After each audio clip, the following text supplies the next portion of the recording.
My fiancée packed all her belongings in hours and texted that she doesn't want a relationship right now and needs to figure things out.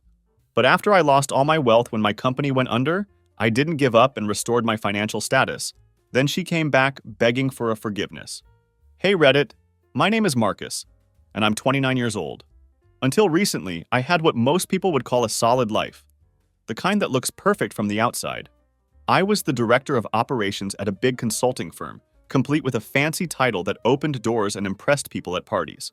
My days were filled with client meetings, company retreats, and all the corporate theater that comes with climbing the ladder in a prestigious company. I had a corner office with floor-to-ceiling windows, a salary that made my college friends jealous, and equity in the company that felt like a golden ticket to early retirement. The bonuses alone looked like lottery winnings, the kind of money that meant I never had to check prices when ordering pizza or think twice about splurging on something I wanted. I wasn't Jeff Bezos rich or anything like that, but I was comfortable in a way that felt permanent and secure. For the past 3 years, I'd been with my girlfriend Victoria, who was 27 and absolutely gorgeous. She was smart, ambitious, and had her own career in public relations. On paper, we were the perfect power couple, young, successful, and seemingly unstoppable. Victoria had this way of lighting up a room when she walked in, and I genuinely thought I'd found someone special. There was just one thing about Victoria that I probably should have paid more attention to. She bounced around jobs constantly, never really sticking at one place for longer than 8 months. Whenever I'd ask about it, she'd always say she was figuring things out, or that the company culture wasn't right for her. I wasn't judging her for it. Honestly, I was doing well enough financially to support both of us if needed. So her job hopping didn't seem like a big deal at the time. Victoria always made a point of telling me that she didn't care about money. She said it constantly, almost like she was trying to convince herself as much as me. I remember one night when we were in Miami, and I was joking about retiring early and going completely off the grid. She looked at me with those big eyes and said, "I'd live with you in a cardboard box, Marcus. I don't need all this fancy stuff." I remember laughing at the time, thinking it was the sweetest thing anyone had ever said to me. I thought she was different from other women I'd dated, someone who valued the person over the paycheck. Looking back now, I realize how naive that was. But at the time, I genuinely believed I'd found someone who would stick around through thick and thin. I thought we had the kind of relationship that could weather any storm. Let me explain what went down about 5 months ago, because this is where my entire world flipped completely upside down. The consulting firm that I had basically helped build over the last 6 years didn't just hit a rough patch. It completely imploded in the most spectacular way possible. I'm not talking about a few bad quarters where we had to tighten our belts and maybe downsize a little. I'm talking about a full-on corporate disaster that made headlines and destroyed lives. It turned out that a couple of the senior partners had been caught doing some really sketchy financial manipulation, the kind of borderline criminal activity that makes your stomach drop when you first hear about it. The details were ugly, involving fraudulent reporting and investor money being moved around in ways that were definitely not legal. Once that news broke, everything just fell apart at lightning speed. It was like watching a controlled demolition, except nothing about it was controlled. The investors pulled out so fast it made your head spin, and our clients scattered like roaches when you turn on the lights. Within days, headlines started dropping with words like fraud, lawsuit, and criminal investigation attached to our company name. The board of directors held an emergency meeting and decided to just shut the whole thing down within a week. One day I was getting emails about which resort to use for our winter company retreat, and the next day I was sitting at my desk with someone from HR and a folder full of non-disclosure agreements. Just like that, I was jobless. No severance package, no golden parachute, nothing. The cherry on top of this disaster Sunday was that a huge chunk of my personal savings had been tied up in company equity.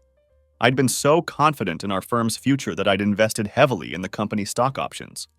When the firm collapsed, that equity became worthless paper overnight. I lost most of my savings in addition to my job, and that was entirely my own fault for not diversifying my investments better. But hey, hindsight is always 20/20ths, right? Rich Marcus became broke Marcus in the span of about 2 weeks. The first thing I did after the initial shock wore off was sit down with a calculator and try to figure out exactly how long I could survive on what I had left. I still had some money in a separate savings account that wasn't tied to the company, so I wasn't going to starve or end up on the street. But when I started adding up all my monthly expenses, the car lease, the expensive apartment rent, the credit cards I'd been using without thinking twice.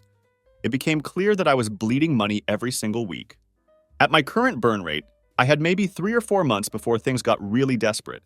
That night, I sat Victoria down at our kitchen counter, the same spot where we always had dinner and talked about our days. I didn't try to make it dramatic or build up to some big revelation. I just told her the truth as simply as I could. I explained that the company was gone, that most of my money was gone with it, and that I was going to need time to rebuild my career. I told her that things were going to be rough for a while, but that I was confident I could bounce back if I worked hard and stayed focused. Victoria just stared at me like she didn't understand what I was saying. There was this blank expression on her face, like I was speaking a foreign language or explaining some impossible concept. Then she asked, "So you're actually broke right now?" Her voice had this strange tone to it, not concerned or supportive, but almost incredulous, like she couldn't believe this was happening to her specifically. I said, "Pretty much. I'm not going to be on the street or anything, but yeah, things are tight." She nodded slowly, but there were no hugs, no "we'll figure this out together," no reassuring words about how we'd get through it as a team. Just silence. The kind of heavy, uncomfortable silence that fills a room when someone is processing information they really don't want to hear. I tried to lighten the mood a little bit, maybe break some of the tension that was building between us. I said something stupid like, "Well, I guess this is where I find out if you meant all that cardboard box stuff." I was trying to make her smile, to remind her of that sweet moment we'd shared in Miami when she'd promised she'd live anywhere with me as long as we were together. She smiled, but it was fake. The kind of polite smile you give to a stranger when you're trying to be nice, but really just want them to leave you alone. Then she just said, "I need to think." That was it. No elaboration, no timeline for when this thinking would be complete, just those 4 words hanging in the air between us. We didn't talk much for the rest of the night.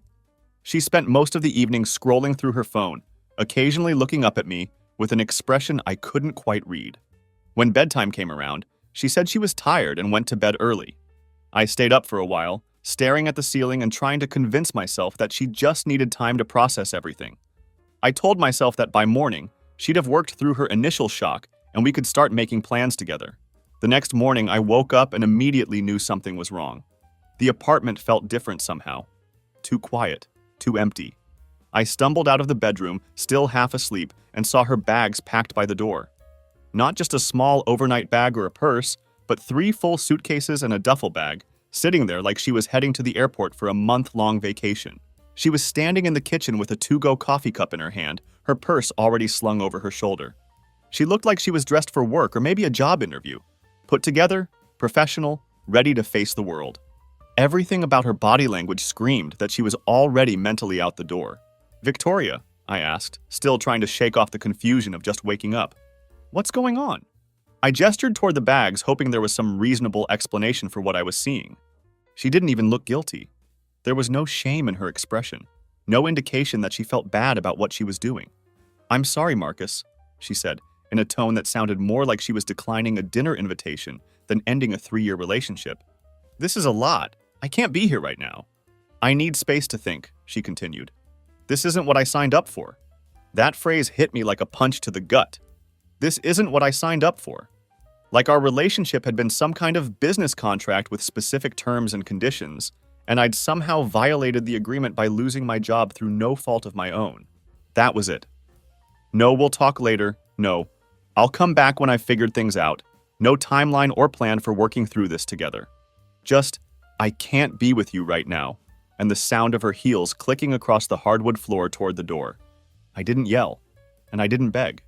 I just stood there in my boxers, watching the woman I'd planned to spend my life with walk out the door, like I was a package she didn't remember ordering. The apartment fell silent in a way it had never been before. Not the comfortable quiet of a lazy Sunday morning, but the hollow, echoing quiet of abandonment. The apartment was quiet for the first time in forever. There was no makeup scattered across the bathroom counter, no high-pitched laugh echoing from the living room, no sound of her getting ready for work in the morning. Just dead silence, and honestly, that was worse than any argument we could have had. At least during a fight, there's passion and emotion and the possibility of resolution. This was just nothing. I didn't hear from her for the rest of that day or the next one. She just disappeared completely, like she'd never existed in my life at all. At first, I told myself she'd call eventually, that she just needed time to process everything that had happened. But deep down, I knew the truth even if I wasn't ready to admit it yet. When things were good and easy, Victoria was all in. But the moment things got uncomfortable or required actual sacrifice, she bailed without looking back. That night after she left, I didn't move for hours. I just sat on the couch with all the lights off, staring at the blank TV screen. I couldn't even bring myself to turn it on because I couldn't focus on anything. My brain felt like it was glitching, like it couldn't catch up with what had just happened to my life. The living room was quiet in a way it had never been before. No soft music playing from her phone, no footsteps coming from the bathroom, no hum from her essential oil diffuser that she always insisted made the room feel calmer. Just dead silence, and it absolutely sucked. I wasn't angry yet, not even close. What I felt was embarrassment. This deep, gut-level shame that made me question everything I thought I knew about myself and my relationship. I felt like I'd let myself believe in something that wasn't real. Like I'd been living in a fantasy while everyone else could see the truth. I kept trying to figure out if I'd missed obvious signs or if I'd ignored red flags on purpose because I wanted so badly to believe that what we had was genuine. My eyes landed on the throw blanket she always used, still folded neatly on the armrest right where she'd left it. That hit me in a weird way. This small domestic reminder of her presence that would probably stay there until I eventually moved it myself. It was such a mundane object, but it represented all the little ways she'd made herself at home in my space. And now those traces felt like artifacts from a relationship that had never been as solid as I'd thought. I started remembering all these little moments that hadn't seemed significant at the time, but now felt loaded with meaning I'd completely missed. Like the night we'd stayed up talking about the future, and I'd told her, if everything crashed tomorrow, I'd start a food truck just to stay afloat. She'd laughed and said, as long as it's not burgers. Everyone does burgers. I'd laughed too, thinking it was just playful banter about hypothetical scenarios. Now I found myself wondering if she'd already been running through scenarios in her head. Like, would she actually have stuck around if I was serving tacos out of a van? Would she have been supportive if I'd had to take some entry-level job just to pay the bills? The more I thought about it, the more I doubted it. She'd loved the idea of being supportive in theory, but when it came time to actually live it, she'd vanished. There was also this one night, not even a particularly special one, where I'd come home late from work, completely drained from a difficult client meeting. She'd had candles lit and spaghetti cooking on the stove, and she was wearing one of my old college t-shirts. She'd kissed me when I walked in, handed me a beer, and said, this is what we'll always have, even when life gets crazy. I'd believed her completely. I'd bought into that version of her, hook, line, and sinker. But now, looking back with fresh eyes, I realized that night had come right after I'd gotten a particularly large bonus from work. It wasn't even something I'd been bragging about. She'd casually asked how much it was for while we were folding laundry together. At the time, I'd thought it was just small talk, maybe her way of understanding my work better. Now I wondered if it had been something else entirely, a way of keeping track of my earning potential, of making sure the investment was still worth it. As I sat there in the dark, I started seeing all these old memories with new subtitles. It felt like rewatching a movie you'd thought was a romantic comedy, only to realize it was actually a slow burn exit strategy. The worst memory was this random Tuesday afternoon when we'd been walking through a furniture store, just browsing with no intention of buying anything. She'd seen this $7,000 dining table made from reclaimed oak and said, one day, this will just be normal for us. I remembered thinking at the time how far off that felt. Like we were young and had plenty of time to work up to that level of luxury. Now I realized she'd meant me, not us. Me providing, her living. Me working toward a lifestyle that would benefit both of us, but with the understanding that my job was to make it happen and her job was to enjoy it. Even with all of that flashing through my head, even with the growing realization that I'd been completely blind to who she really was, part of me still missed her. Not the girl who'd walked out that morning without a backward glance, but the girl who'd curled up next to me on Sunday mornings and made fun of my terrible Spotify playlists. The one who'd once driven 50 minutes across town just to drop off my laptop when I'd forgotten it before a big presentation. The girl who'd said she liked my weird habits and made me feel like I was interesting rather than just successful. That's the version I missed, and that's what made it so much worse. The problem was, I was starting to realize that version had never existed the way I thought she had. She'd loved me when things were shiny and easy, when I could make life comfortable and our decisions came with perks. But the second things got uncomfortable, when it was time to show up for the not-so-cute parts of life, she'd bounced. No yelling, no dramatic goodbye speech, just bags packed and a quiet, "I need time." The thing that stung the most was that I'd really thought we were solid. I'd thought I'd finally found the kind of person who didn't need a menu with gold leaf on it to be happy. I'd thought she'd be there if things got messy or difficult. But she wasn't built for the mess. She was only ever around for the sweet, not the struggle. And now that the sweet was gone, so was she. After that realization hit me, I went quiet for a while. I didn't post anything on social media, didn't reach out to friends, didn't update any of my profiles or tell people what had happened to my life. I wasn't trying to hide what was going on. I just didn't know how to explain the situation without sounding completely pathetic. My life had gone from structured and clean to silent and weirdly blurry in the span of about 48 hours. And I needed time to process it all. It took me 4 days to finally work up the courage to call my parents. It wasn't because I was scared of their reaction or worried they'd judge me for what had happened. The real reason I kept putting it off was because I knew that once I told them about everything, the job, Victoria, the money, the whole situation would feel more real and permanent. As long as I kept it to myself, I could still pretend it was just a temporary setback that would somehow resolve itself. Plus, if I'm being completely honest, my parents had never really clicked with Victoria in the first place. My mom had always tried to be polite and welcoming, but she's not great at faking enthusiasm when she doesn't feel it. There was always this subtle tension when Victoria was around, like my mom was being extra careful about what she said. My dad was even more obvious about his feelings. He'd suddenly find urgent projects to work on whenever Victoria came to visit. He'd disappear into the garage to fix something or decide that the hedges desperately needed trimming. The man genuinely hates yard work, so that should have been a massive red flag that I chose to ignore. Anyway, I finally called them on a Sunday afternoon. I sat there with my phone in one hand, staring at the wall for probably 15 minutes before I could bring myself to hit the dial button. When I finally worked up the nerve and made the call, my mom answered on the second ring with her usual cheerful voice. "Hey, honey," she said, bright and warm like always. "Everything okay?" Maybe it was something in my voice, or maybe mothers just have that intuitive sense when something's wrong with their kids. But she knew immediately that this wasn't a casual check-in call.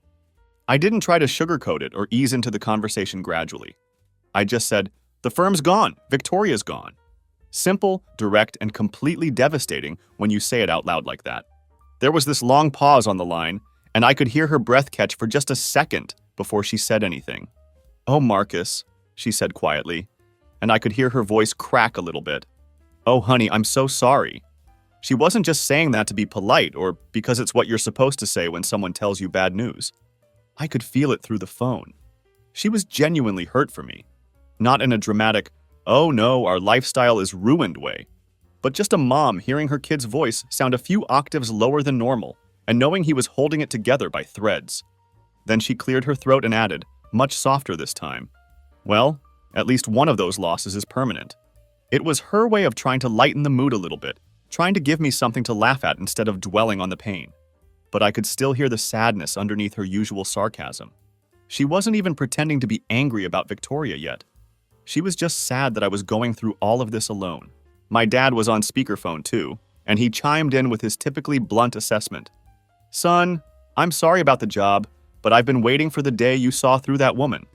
They weren't being smug or saying, "I told you so." Just honest in that direct way that my parents have always communicated.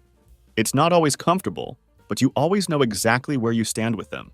My mom immediately asked if I needed to come home for a bit, or if they should fly out to see me. I said no to both offers, but it meant more than I could express at the time. I wasn't used to being the one who needed help or support. I'd always been the "he's doing great" kid, the success story they could brag about at family barbecues and neighborhood gatherings. What surprised me the most was how genuinely supportive they were throughout that entire conversation. Not once did they ask if I should have seen this coming or suggest that I'd made obvious mistakes that led to this situation. Instead, they immediately offered to help cover some of my bills for a few months while I got back on my feet. I refused their financial help at first, but they insisted on at least helping with groceries and gas until I was stable again. I eventually accepted that limited assistance, and I'll admit it was hard swallowing my pride enough to let them help me. But it kept me going during those first few weeks when everything felt impossible. They also made it crystal clear that Victoria would never be welcome in their house again, no matter what happened in the future. If she tried to come around later and play nice, they weren't having any of it. I didn't realize how much my parents had actually seen through Victoria until that phone call. My mom started mentioning small things Victoria used to say when I wasn't around. How she'd casually ask about family investments, or whether I had any siblings who might inherit money, or what my parents' retirement plans looked like. My mom had brushed these comments off at the time, but she said they'd always rubbed her the wrong way. She looked at you like an opportunity, my mom said during that call. That observation stuck with me, even when I tried to give her the benefit of the doubt. Hearing that from my mother, who'd always tried to be fair and welcoming to the people I dated, was both validating and heartbreaking. It confirmed what I was starting to suspect about Victoria's true motivations, but it also made me feel naive for missing something that had been so obvious to the people who loved me most. Over the next couple of weeks, my parents became my reset button in ways I hadn't expected. I started calling them almost daily, not because I was falling apart or needed constant reassurance, but because they provided this steady, grounding presence that I desperately needed. They didn't give me fake motivational speeches or bombard me with cheesy, inspirational quotes about everything happening for a reason. They just listened. And more importantly, they reminded me that I wasn't the first person to get hit by circumstances beyond my control. My dad told me about a time in the early 2000s when he'd almost lost his entire plumbing business. He said he'd been broke and borderline depressed for almost a year before things started to pick up again. I'd never known that about him. He'd always seemed so steady and successful to me, like someone who'd never faced real financial uncertainty. Hearing that story made me realize how much I actually had left, even after losing what felt like everything. Yeah, I'd lost my job title, my salary, and most of my savings. But I wasn't starting from absolute zero. I had experience, I had professional contacts, and I had parents who were still firmly in my corner. Even though I'd just gotten emotionally wrecked by someone I'd trusted completely, I wasn't facing this rebuild completely alone. The next step was figuring out what the hell I was going to do to get back on my feet. I spent a couple of days just writing down ideas in a notebook. Not crazy startup concepts or get-rich-quick schemes, just real practical stuff. What was I actually good at? Who did I know that might still pick up the phone if I called? What could I do with low overhead that would bring in steady money while I figured out my long-term plan? I started reaching out to old contacts, people I'd worked with on projects over the years, clients who'd relied on my analysis and strategic thinking, smaller companies I'd helped restructure back when I was still grinding my way up at the firm. Most of them were genuinely nice when I explained my situation. A few offered to grab lunch sometime, which is usually code for, I feel bad for you but can't actually help. But a couple of them were real ones who actually had work they could throw my way. The first few gigs were consulting projects, nothing glamorous but actual paying work. One guy needed help redoing his operational strategy for a startup he was trying to pivot into a new market. Another client wanted assistance analyzing market risks for a new region he was considering expanding into. It wasn't the high-level strategic consulting I'd been doing at the firm, but it was money, and more importantly, it reminded me that I actually knew stuff. I had value beyond just a job title and a fancy business card. My apartment became my makeshift office, which was a weird adjustment but also surprisingly liberating. I sold some of the stupidly expensive stuff I'd accumulated over the years. Custom sneakers I'd worn maybe twice, watches that had seemed essential at the time, a ridiculously overpriced gaming chair that I'd convinced myself I needed for my setup. I used that cash to pay off my credit cards and dramatically reduce my monthly expenses. I also downgraded my car situation, which was probably the most humbling part of the whole process. I went from a luxury lease with payments that made my accountant wince to buying a reliable used sedan outright with cash from selling my stuff. It was a massive step down in terms of status and comfort, but it was also completely freeing. I stopped pretending to be someone I couldn't afford to be anymore, and that honesty felt better than I'd expected. I started telling people who asked that I'd lost everything and was rebuilding from scratch. I told them that Victoria had left and that I had no plans or desire to get her back. I was completely transparent about where I was in life, and you'd be surprised how much easier conversations become when you're not trying to maintain some fake image or pretend everything's fine when it obviously isn't. At some point during this process, I started sleeping better than I had in months. Not amazing sleep, but actual rest instead of just lying awake all night stressing about things I couldn't control. I was tired from actually doing productive things again instead of just churning through anxiety and regret. I made myself a daily schedule, blocked off specific hours for work, for eating, for rest, for exercise. Having that structure helped more than I'd thought it would, and slowly but surely, some sense of normalcy started to return to my life. Victoria never called, never texted, never sent so much as a thinking of you message during this entire period. No apologies for disappearing, no checking in to see how I was handling everything.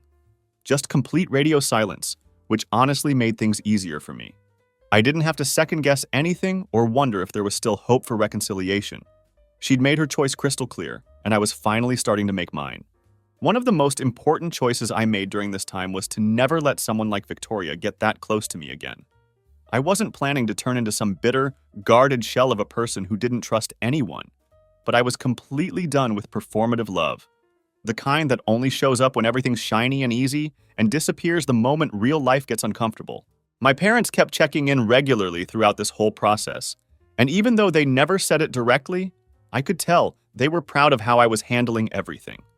I was dealing with this setback like a grown man instead of just hiding under a blanket for weeks and feeling sorry for myself. My mom even mailed me some homemade lasagna and chocolate chip cookies with a note that said, "You're still our rock star, just a rock star in sweatpants right now." That made me laugh harder than anything had in weeks. I wasn't back to where I'd been yet, but I was definitely on my way. The first few projects I landed weren't glamorous at all, but they were exactly what I needed to get back on my feet. One of them was for this mid-sized logistics company that couldn't figure out why they were bleeding cash every single quarter, despite having what looked like solid revenue on paper. Another client was a small real estate team that had absolutely no idea how to allocate their capital during a market slowdown. They were making decent money, but had no strategy for weathering the economic uncertainty that was starting to hit their industry. Most of the work I was doing wasn't sexy or exciting. I wasn't putting together billion-dollar deals anymore, or riding in black cars to client dinners at restaurants where the appetizers cost more than most people's weekly grocery budget. Instead, I was reviewing spreadsheets while wearing sweatpants and drinking instant coffee in my apartment. But here's the thing. I was moving forward again, and that sense of progress was everything. One thing that really surprised me during this period was how much I actually enjoyed the grind. Don't get me wrong, I missed the massive salary, the ridiculous steakhouse lunches, the business travel, and those bonuses that felt like winning the lottery. But for the first time in a long while, I felt like what I was doing was genuinely mine. Every client I landed, every problem I solved, every dollar I earned was the direct result of my own effort and reputation, not because I was part of some prestigious firm's machine. By the third month of freelancing, I was getting more calls than I could handle. Word had started spreading through professional networks that I was available for consulting work, and smaller firms that couldn't afford my old company's outrageous rates were suddenly reaching out. I wasn't charging crazy prices because I understood that my clients had budgets to work with, but I was making enough money to breathe again. Not just survive day to day, but actually breathe and plan for the future. It wasn't consistent income yet. Some weeks were feast, others were famine. But the overall trend was definitely moving in the right direction. That's when I decided to take this whole thing seriously and stop treating it like a temporary side hustle while I looked for another corporate job. I gave my consulting practice a real name, Braden Strategy Group. Nothing flashy or pretentious, just my middle name attached to something that sounded professional and trustworthy. I registered it as an LLC, set up a proper business bank account, and started treating it like the legitimate company I wanted it to become. I even paid some college kid I found on Fiverr to design a website that didn't look like it was built in 1999 with basic HTML templates. I was finally getting my act together and approaching this like a real business instead of just a collection of random freelance gigs. I even ordered business cards, even though I was pretty sure I probably wouldn't hand out a single one. But having them felt important somehow, like I was making a commitment to this new direction. The thing that shocked me the most during this whole process was realizing that I didn't actually miss working at the firm. Yeah, there were definitely moments where I'd get hit with waves of what-if thinking. Like, what if I'd seen the warning signs and bailed before everything collapsed? What if I'd taken one of those other job offers I'd turned down out of misplaced loyalty to my old company? Those thoughts would creep in occasionally and make me second-guess my situation. But the deeper I got into running my own consulting practice, the more I realized how much I loved being in complete control of my professional life. I didn't have to fake smile at client dinners with people I couldn't stand. I didn't have to pretend to be impressed by executives who talked over everyone else in meetings just to hear themselves speak. I could pick and choose who I worked with, and that level of autonomy was absolutely priceless. My parents were completely supportive of this new venture from day one. My mom kept calling it your new business and would ask detailed questions about profit margins and retainer models, like she'd been secretly studying entrepreneurship in her free time. My dad even offered to build me a proper desk when he came to visit, which was touching even though I turned down the offer. I didn't want to feel like I was leaning too heavily on them for support, but knowing they believed in what I was doing meant everything. Every check-in conversation with my parents felt more hopeful and optimistic than the last. It stopped feeling like, how's our broken son doing today? And started feeling more like, damn, he's really turning this whole situation around. They could hear the confidence returning to my voice, and I could feel myself becoming someone I actually respected again. After about a month of steady progress, something fundamental shifted in how I thought about my situation. I stopped feeling like I was desperately trying to fix a train wreck and started realizing that I was actually building an entirely new house from the ground up. My clients weren't just temporary sources of income anymore. They were coming back with additional projects and referring me to their competitors, which is absolutely wild, considering I used to spend years at the firm begging for that kind of customer loyalty. The money still wasn't jaw-dropping compared to my old salary, but I had enough coming in to start refilling my savings account and pay my rent without checking my bank balance twice before every transaction. I even started looking at small office spaces so I could get out of my apartment and have a proper place to meet with clients. The funny thing was, I found myself genuinely happier working in that cramped apartment setup with one small window and a cheap desk chair than I'd ever been in my old corner office with the impressive view and the fancy espresso machine. I didn't have the status symbols or the corporate perks anymore, but I had something that was worth more than all of that combined: peace of mind. And that kind of peace doesn't come with a company badge or a parking spot with your name on it. At some point during this rebuilding process, I started hearing whispers about what Victoria was up to through mutual friends. It wasn't anything dramatic or malicious, just casual check-ins where her name would accidentally come up in conversation. Apparently, she'd moved back in with her sister after leaving me, which made sense since she'd always struggled to maintain steady employment long enough to build up real savings. She was bouncing around between different freelance PR jobs, and from what I heard, she'd even started going to therapy. Honestly, good for her on the therapy front. I wasn't bitter about her trying to work on herself or figure out her issues, but I also didn't care anymore about what she was doing or how she was handling her life. Her story and mine had completely split paths, and I was perfectly fine with that separation. There was no lingering resentment or desire for revenge, just complete indifference, which was probably the healthiest possible outcome. What made me realize I was genuinely healing wasn't some big dramatic epiphany or moment of clarity. It was all the little things that gradually became easier. I stopped reflexively checking her social media accounts when I was bored or couldn't sleep. I didn't replay that last morning in my head anymore, analyzing every word and wondering if I should have said something different or fought harder to make her stay. I could go to the grocery store and walk past the bakery section she used to love without feeling weird or nostalgic about our weekend breakfast routines. Most importantly, I could sleep through the night without my brain spinning through endless what-if scenarios about whether I could have handled the situation differently. Those mental loops that had kept me awake for weeks finally stopped running on repeat, and I started waking up feeling actually rested instead of emotionally drained. Then, something happened that really sealed my confidence in this new direction I was building. A friend of a friend, this guy I'd met years ago at some forgettable networking mixer, sent me a message on LinkedIn. He said he ran a small local business podcast and wanted to interview people who'd successfully navigated major career transitions. At first, I almost ignored the message because I assumed it was one of those work for exposure situations, or just another guy trying to build his platform by extracting content from people with real stories. But something about the timing made me pause and reconsider. I wasn't rich again, wasn't even close to where I'd been financially before everything collapsed. But I had survived the storm, stayed standing when everything tried to knock me down, and built something real out of duct tape, determination, and sheer stubborn will. So I said screw it and replied that I'd be interested. The podcast host turned out to be genuinely chill and had this casual, conversational style that put me at ease immediately. He started with easy questions about my old job and how I'd felt when the firm collapsed. I gave honest answers about spending those first few weeks after losing everything just sitting in silence, wondering what I'd screwed up so badly that my entire life had imploded. Then he hit me with the question that really stuck with me. When did it stop feeling like pure survival and start feeling like rebuilding? I didn't have a rehearsed answer ready, so I paused for a moment and then just said, probably the day I stopped asking why me and started asking what now. He nodded like that was some profound insight, and I didn't even realize it was a particularly good line until the episode went live and people started responding to it. I figured maybe a handful of people would actually listen to the interview. Some entrepreneurs trying to kill time during their commute.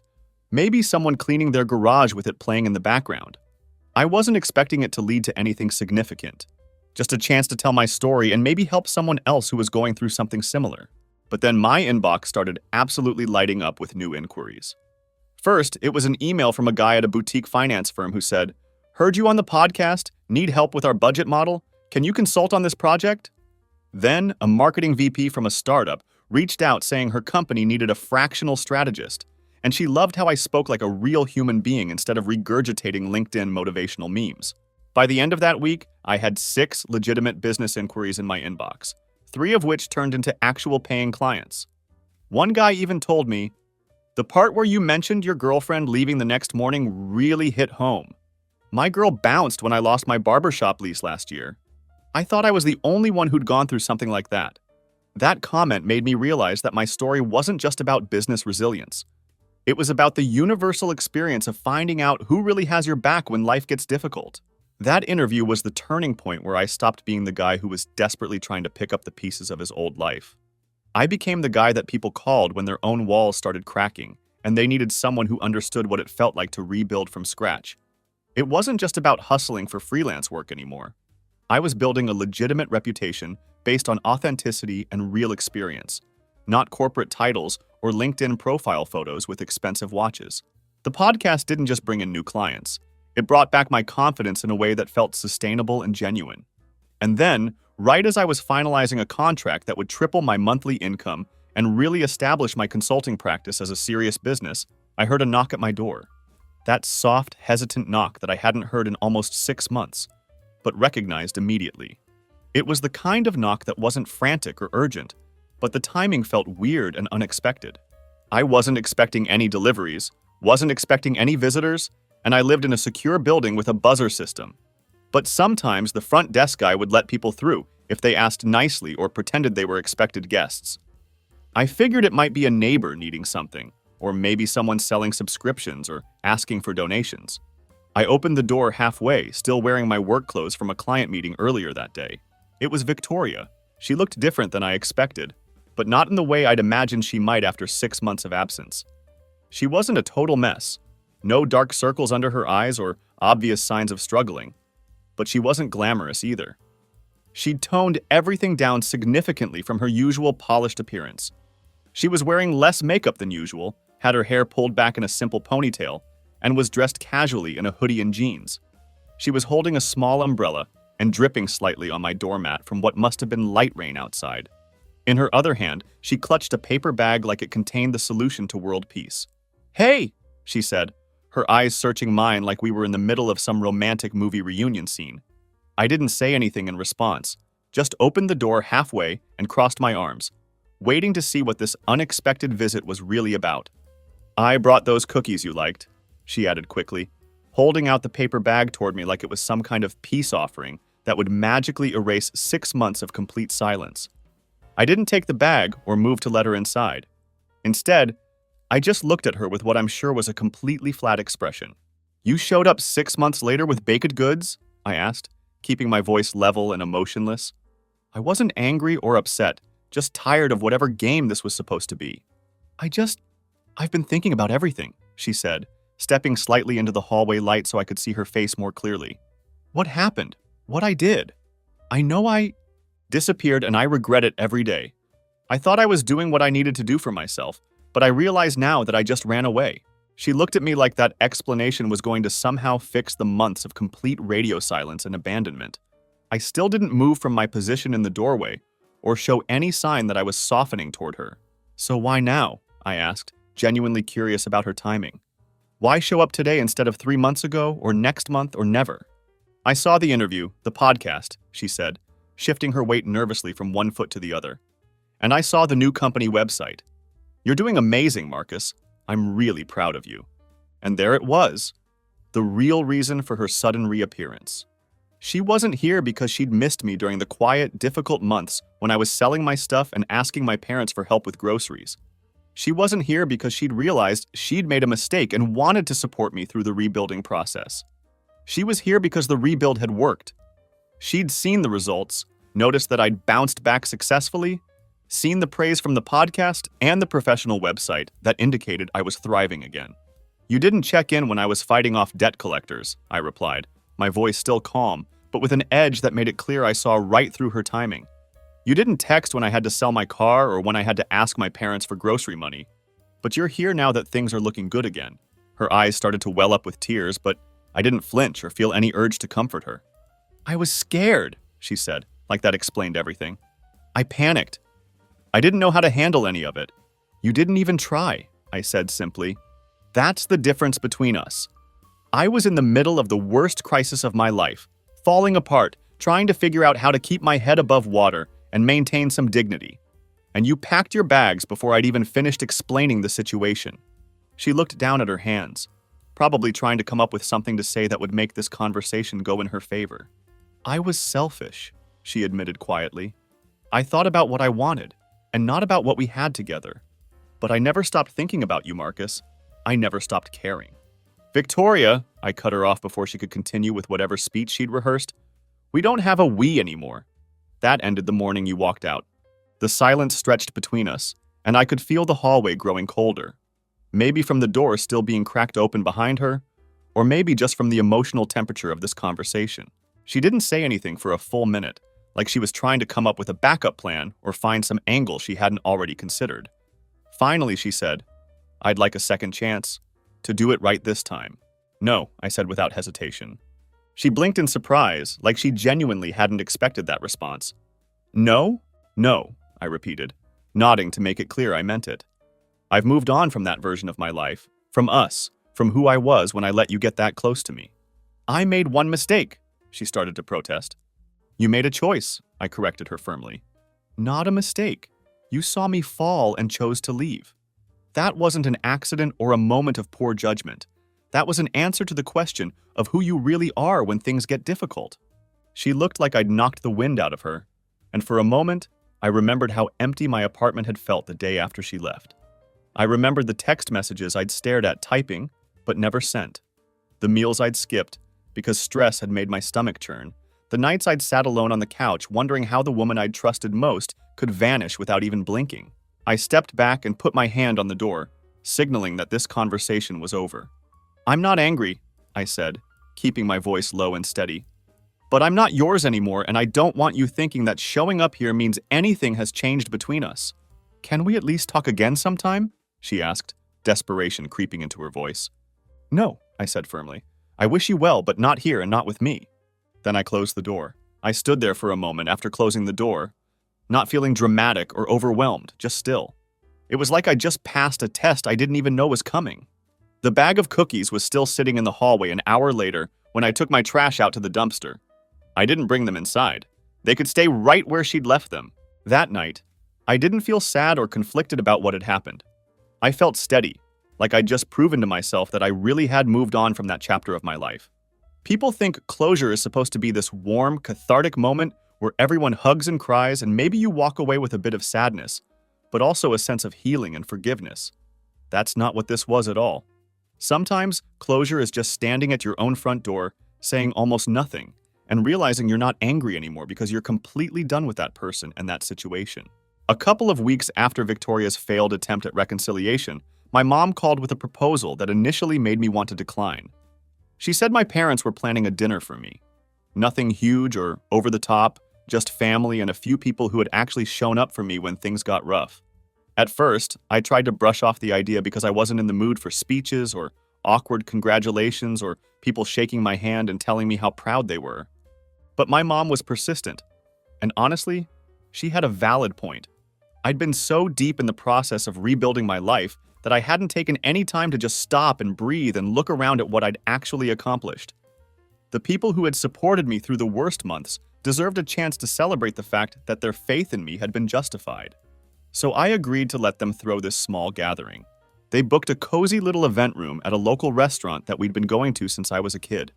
Nothing flashy or expensive, just a comfortable place with good food and a relaxed atmosphere. There were about 20 people there. My parents, a few cousins, my Uncle Reggie, who's been retired for years, but still dresses like he has important meetings every day. A couple of friends from college that I'd reconnected with recently, and some clients who had become genuine friends during the rebuilding process. The vibe was exactly what I needed. People were smiling and relaxed. My dad was already working on his second plate before the appetizers had even been cleared from the tables, and the conversation was easy and natural. My mom gave a small speech that wasn't too sappy or emotional, just saying how proud she was of me and how she'd always known I'd land on my feet. She said I hadn't just rebuilt my career.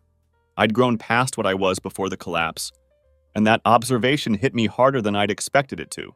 Everything was going smoothly, and I was genuinely enjoying myself until the front door of the restaurant opened and completely changed the energy in the room. Victoria walked in like she had every right to be there, her hair done perfectly, wearing a black dress that was clearly chosen for maximum impact, and carrying a small gift bag like it was some kind of invitation to rejoin my life. She smiled like she belonged at this family celebration, like she hadn't vanished for 6 months, shown up unannounced at my apartment, gotten firmly rejected, and then decided that crashing a private dinner was her next logical move. The entire room went quiet. I could feel my cousin's fork stop mid-air, and even the server paused halfway through pouring someone's coffee refill. She stepped into the room like she wasn't interrupting anything important and said, "Hi everyone, sorry I'm late." Traffic was absolutely crazy. She was scanning the tables like she was looking for an empty seat that had been saved for her. My mom didn't even blink before turning to me and whispering, "Handle this situation or I will." The threat in her voice was unmistakable. I stood up from my chair and said, "Victoria, this is a private dinner." My tone was calm, but firm enough that everyone in the room could hear me clearly. She gave me that nervous half-laugh that people use when they think you're joking, but deep down, they know you're completely serious. I know, but I wanted to come anyway. I've been thinking a lot about everything, and I didn't want to miss this moment. Miss what exactly? I asked, genuinely curious about her logic. The part where you show up acting like we're still close and pretend that nothing ever happened? Like I'm just supposed to forget that you walked out the second things got real? You weren't invited, I continued, still keeping my tone level and controlled. You knew that. She blinked several times, clearly not expecting this level of resistance.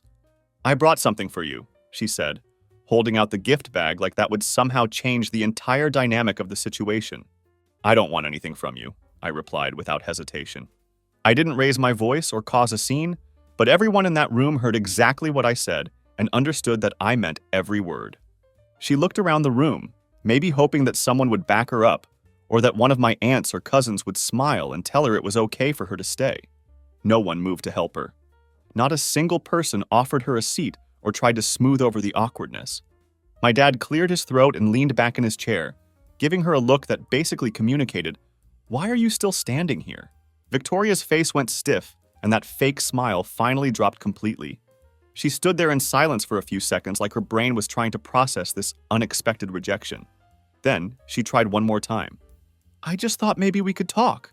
I've been working on myself, and I realize now how wrong I was.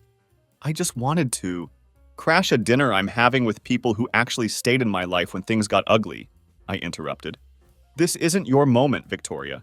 You don't get to insert yourself back into my life now that the pieces are put back together." She clutched the gift bag tighter against her chest. "I made a mistake." "No," I said firmly. "You made a choice."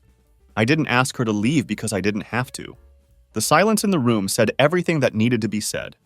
She slowly turned around and walked back out the door, her heels echoing across the hardwood floor like some dramatic movie exit. But it didn't feel cinematic or powerful. It felt desperate and flat, like someone trying to rewind a tape that had already snapped beyond repair. When the door closed behind her, nobody clapped or said, "Whoa!" or made a big deal about what had just happened. They just went back to their food and conversations like a minor glitch had been resolved, and the system had rebooted itself. My mom leaned over and handed me my water glass with a small smile. "You did good," she said quietly. I'd have thrown her purse out the door behind her. That comment made me laugh harder than I'd meant to, and it broke whatever tension might have lingered from the confrontation. Later that night, as we were all leaving the restaurant and saying our goodbyes, My Uncle Reggie pulled me aside for a quick conversation.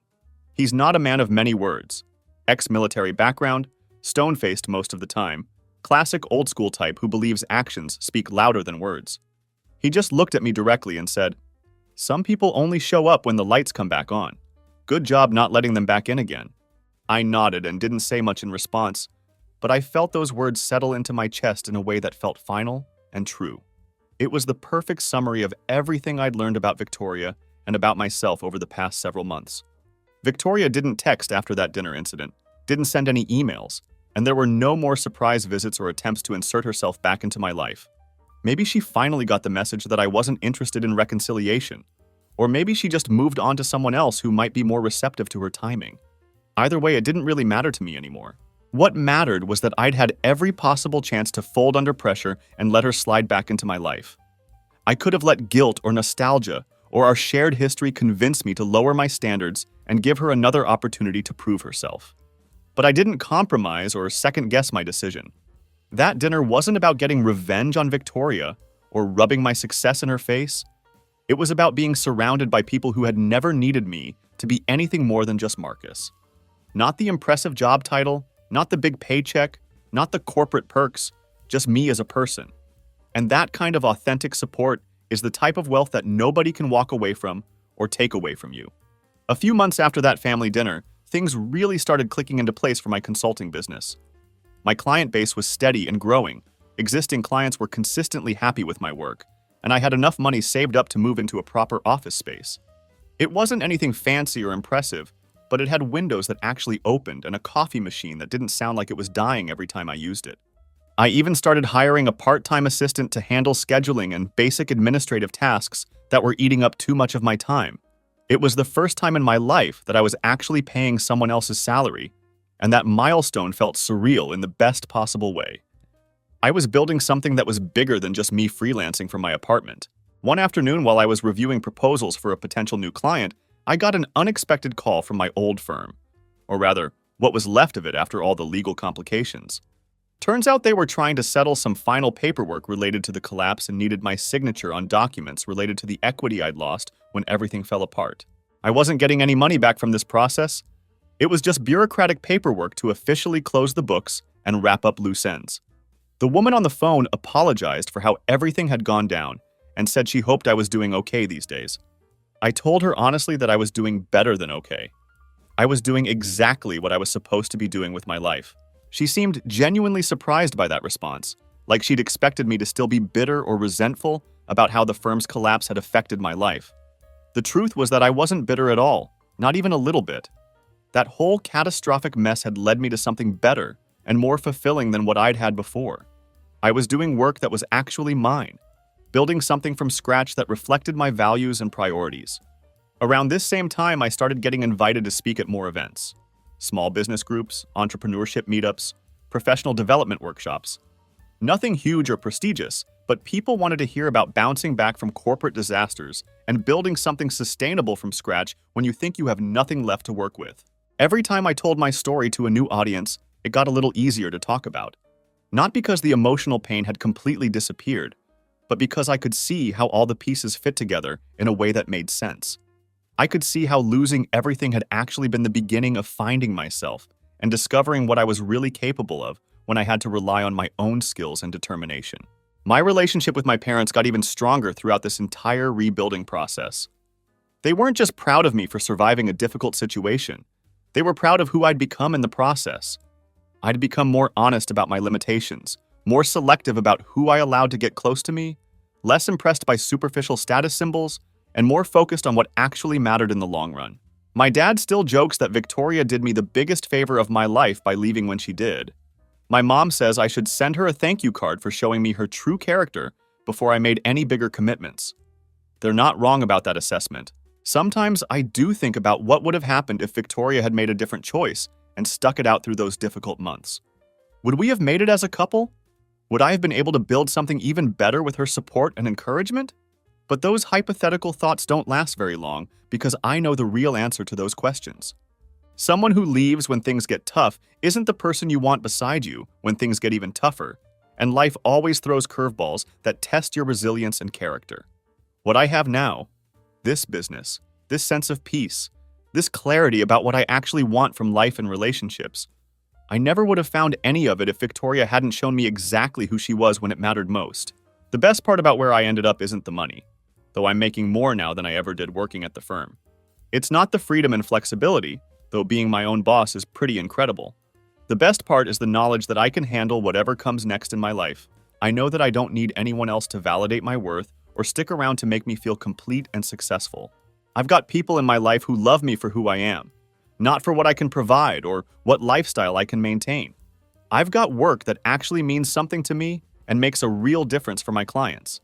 That's a kind of wealth and security that you can't lose in a corporate collapse, and it can't walk out the door with a suitcase when times get hard. Sometimes I wonder if Victoria ever learned anything meaningful from how everything played out between us. Did she figure out that running away from difficult situations doesn't make the problems disappear? Did she find someone who could give her the easy, comfortable life she was looking for without any bumps or challenges? But mostly, I don't think about her at all anymore. She's just part of the story now. The chapter that had to happen so I could get to the really good parts. And let me tell you, the good parts of this new life are really, really good.